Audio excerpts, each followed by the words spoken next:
Greetings, Saints of Central and friends around the community.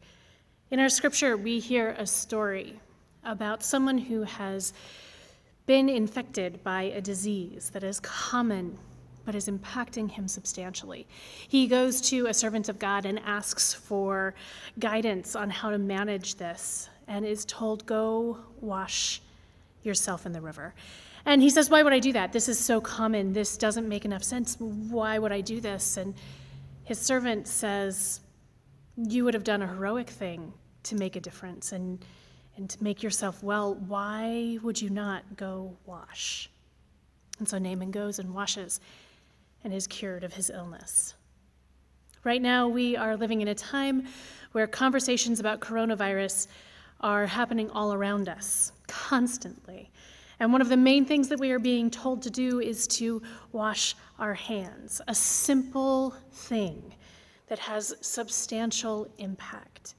Because this virus, while it may not impact many of us with healthy immune systems and strong and healthy lungs, leading us to be asymptomatic and out within our community, there are those of us who have significant risk factors.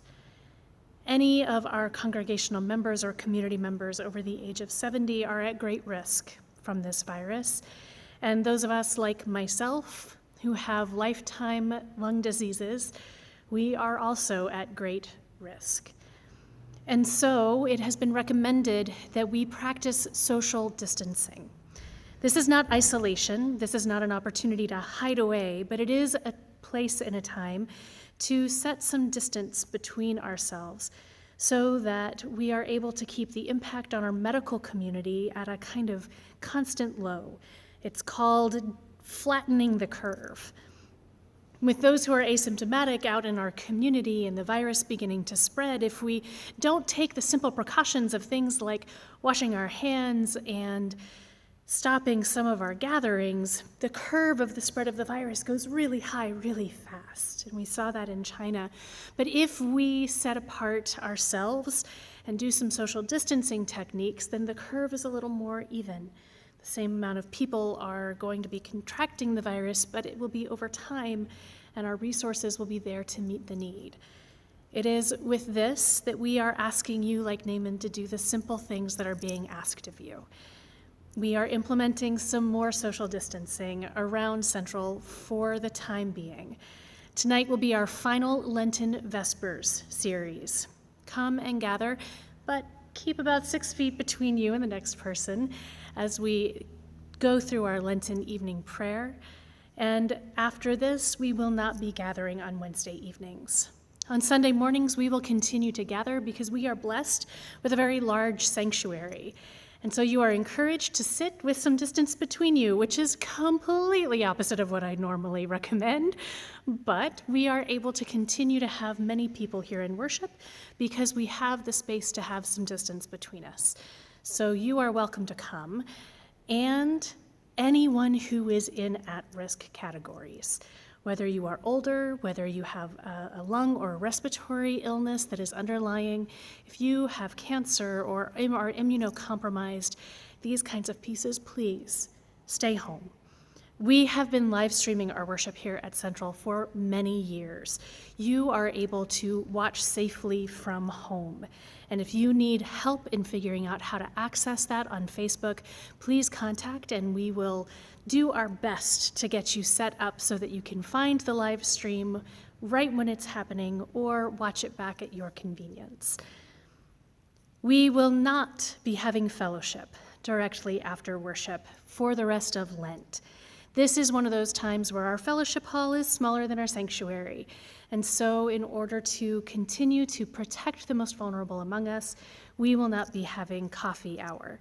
The kids at the mic time will continue to happen. We will gather here in the large space in the sanctuary, keeping our distance and having conversation about what is to do worship here in this space. Last week, we learned about acolyting, and it was fantastic and fun. So kids at the mic will continue to occur for now, and I will continue to update you as we go along. So no more Lenten Vespers after this evening. No fellowship hour through the remainder of Lent. Sunday worship continues.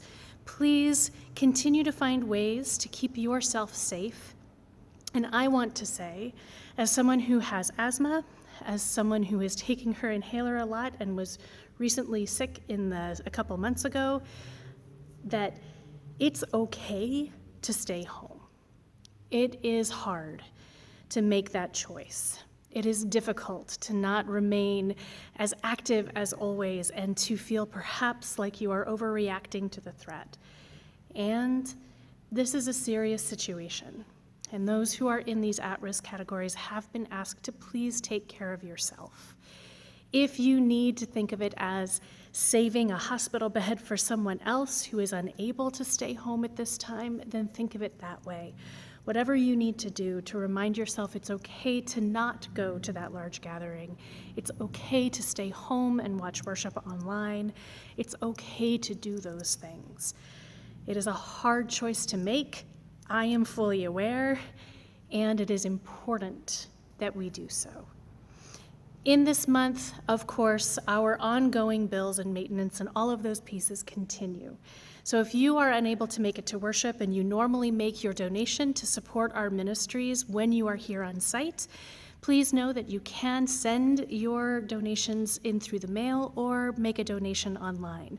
And this would be a great time to set up an ongoing donation process electronically. Again, if you would like assistance in doing that, please contact us and we will be able to assist you. The beauty of the story of Naaman is that he is healed. He finds that doing these simple tasks bring him and his community great healing. I fully believe that if we can practice these things, washing our hands, avoiding touching our faces, spending a little bit more space away from each other when we spend time, and practicing these simple social distancing techniques for the time being, that our community will come through the other side of this virus kinder and gentler than if we did not participate. I thank you for listening, for being careful, for being mindful, for taking care of yourself and your loved ones.